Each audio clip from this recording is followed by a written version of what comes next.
Uno de los libros más interesantes para tener en cuenta en nuestra vida cristiana es el libro de Nehemías en el Antiguo Testamento.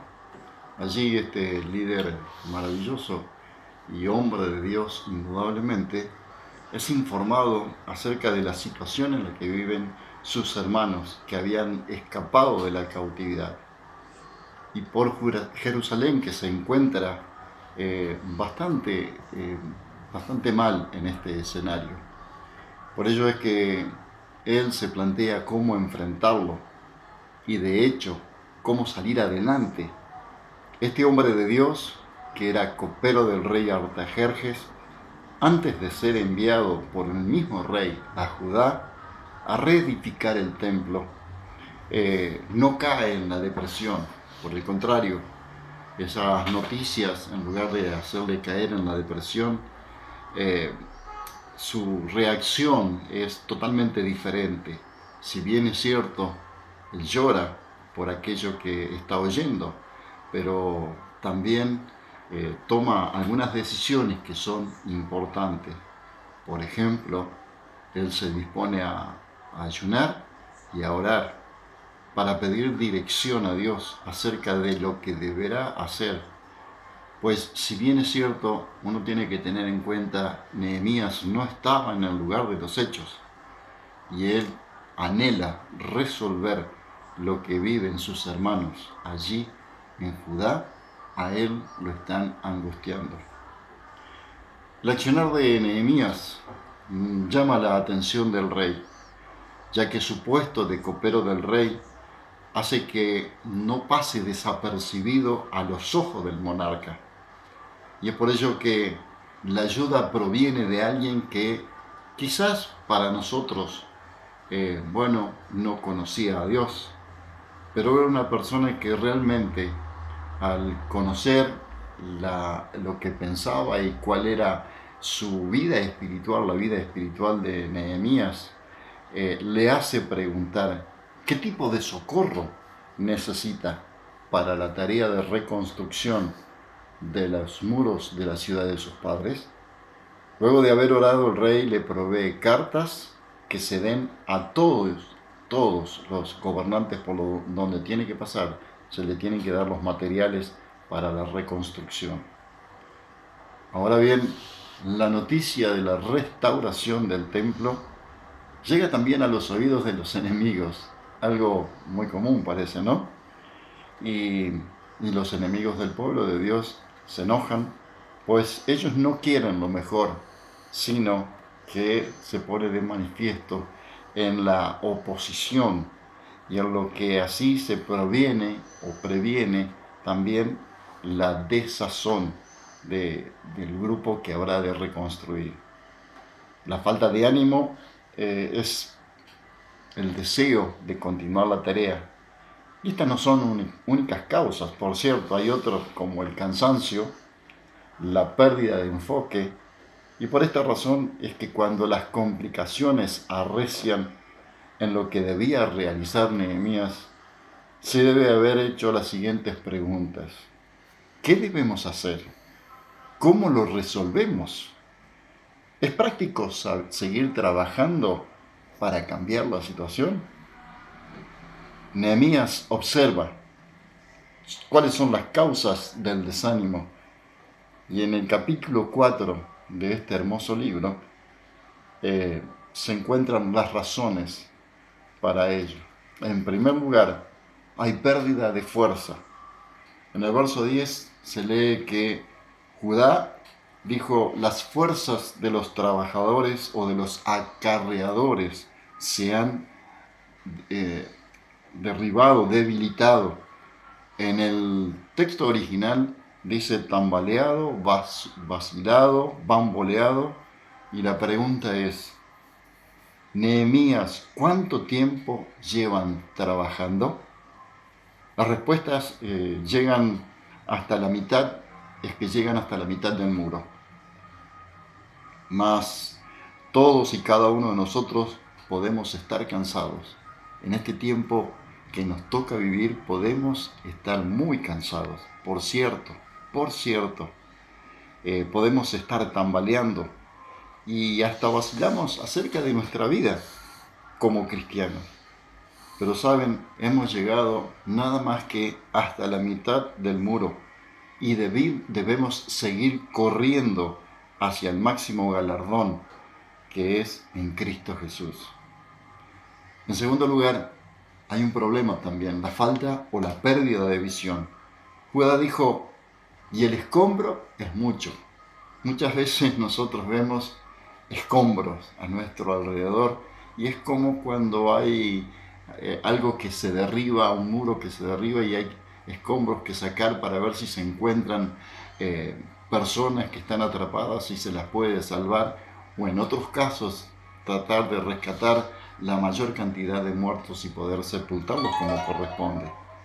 Entonces, el escombro y el escombro es mucho. La conjunción y es significativa porque conecta el pensamiento anterior, y puedo decir que cuando se descubre todo el derrumbe que hay,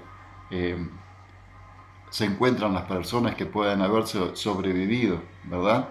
Pero el escombro y el desánimo son siameses, son hermanos siameses.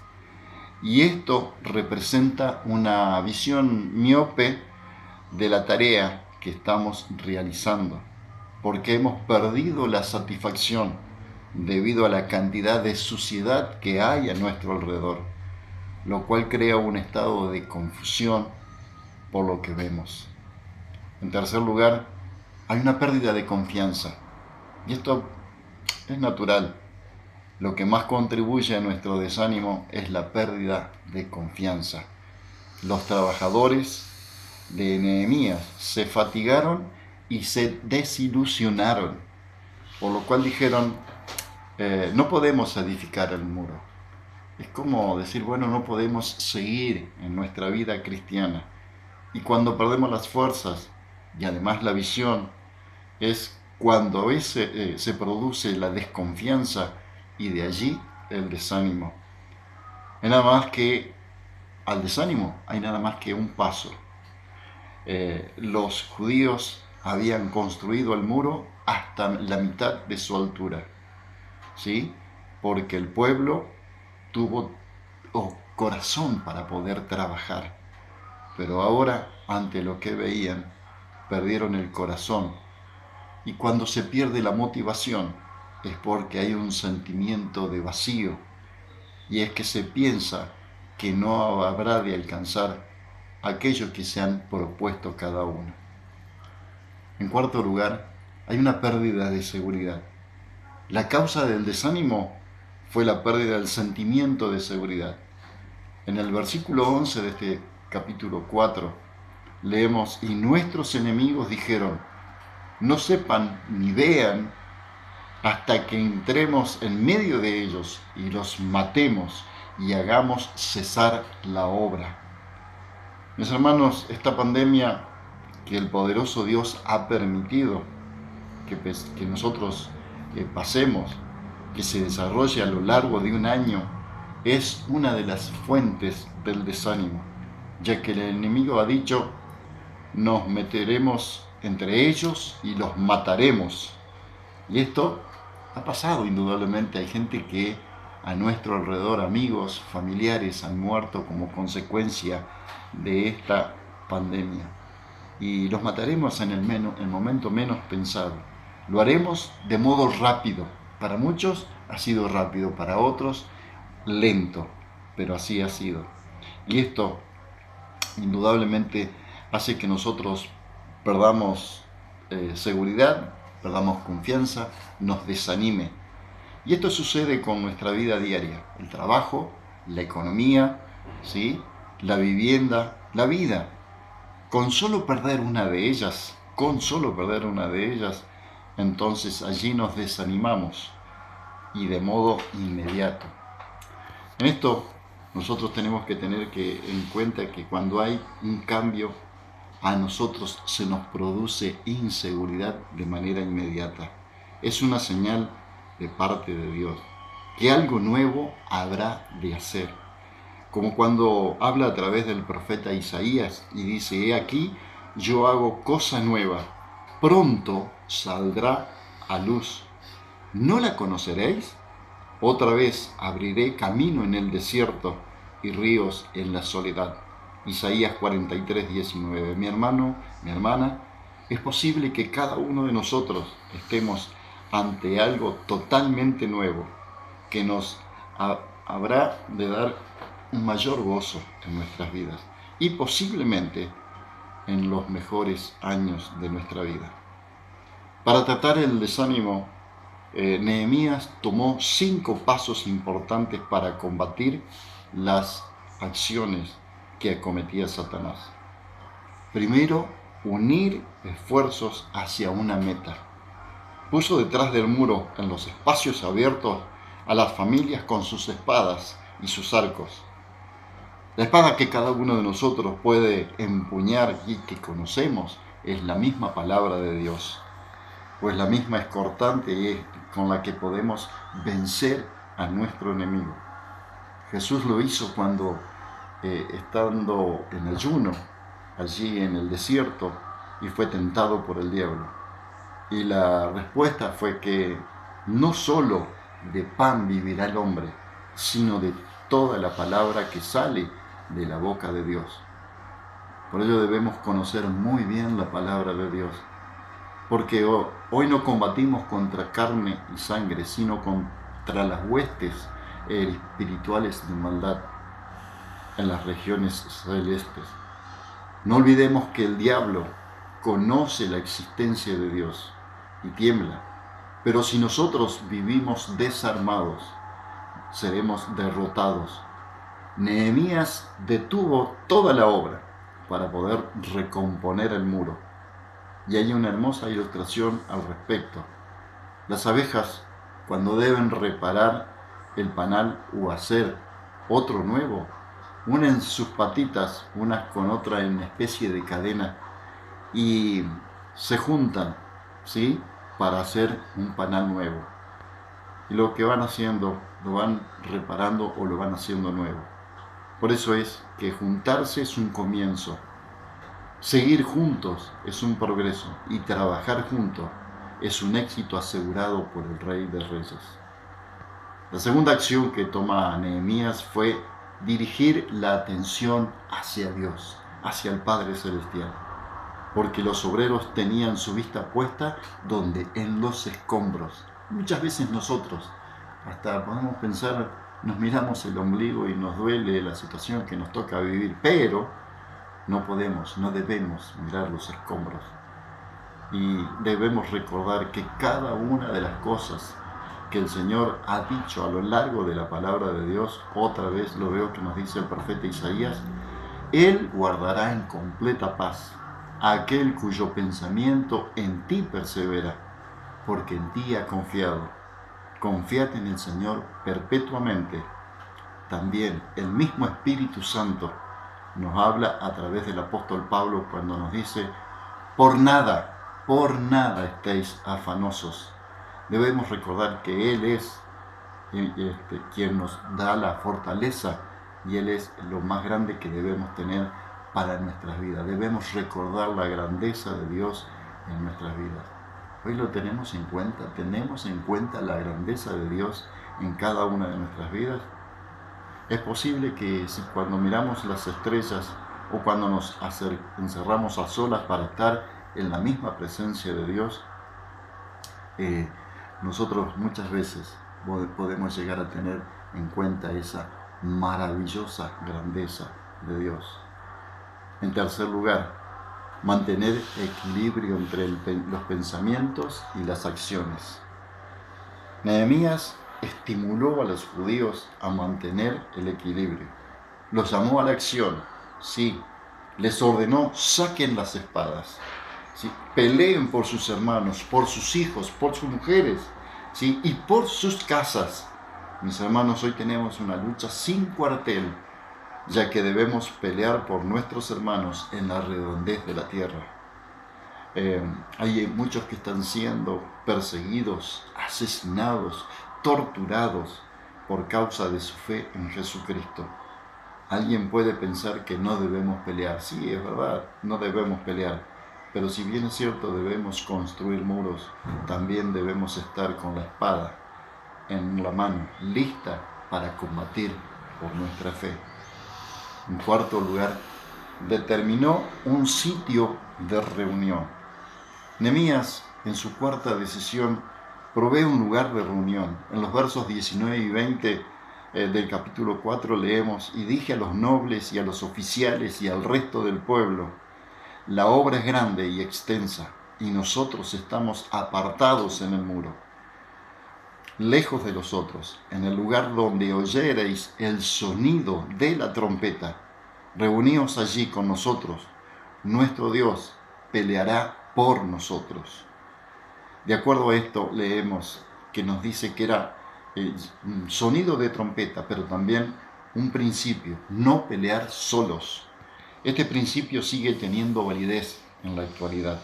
Debemos tener un amigo, una amiga íntimo, íntima, que nos ayude a pelear. Alguien que se una a nosotros en el momento que se presente el ataque. No vivamos en la teología pobre y deformada en la que creemos que no necesitamos a nadie para que nos ayude. Tenemos otro ejemplo como el del profeta Elías, quien se escondió para que no lo mate Jezabel, aquella profetisa, ¿sí? Y el Señor lo alimentó durante 40 días con sus noches. En esa circunstancia Dios le dijo: Elías, no estás solo. Y le dio un compañero, Eliseo, para que le sirviera. Le había dado ese compañero con el cual podía contar, para que le sirviera, sus heridas fueran aliviadas y también aliviar su soledad. Dios le da a Jonatán, a David, cuando era perseguido por Saúl. ¿Tenemos una persona, tenemos un Elías o un Jonatán al lado nuestro?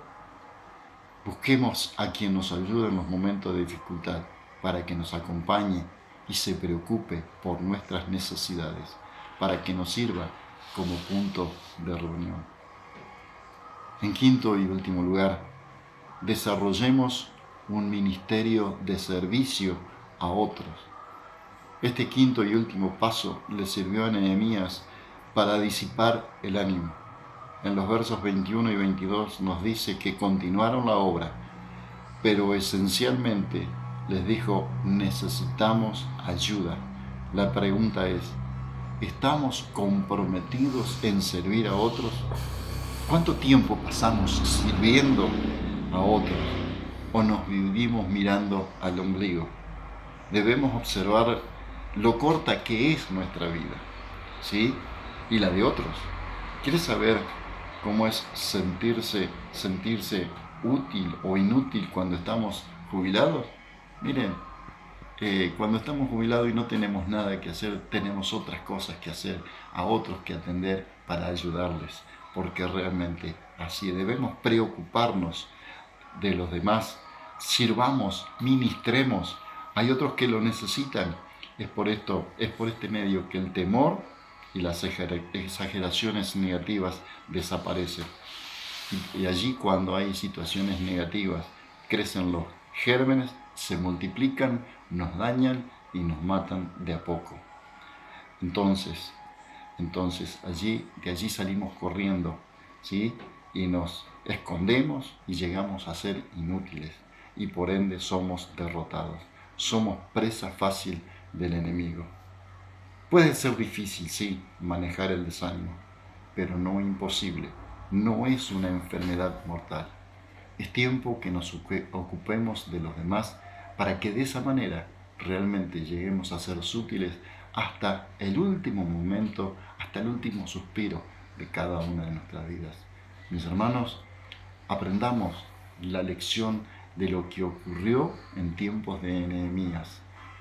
Los trabajadores sí estaban cansados, ya no querían saber más nada, pero cuando nos reunimos, servimos a otros, acompañamos a otros y luchamos juntos, la situación es totalmente diferente. Que Dios nos bendiga, Dios les bendiga a cada uno de ustedes. Amén.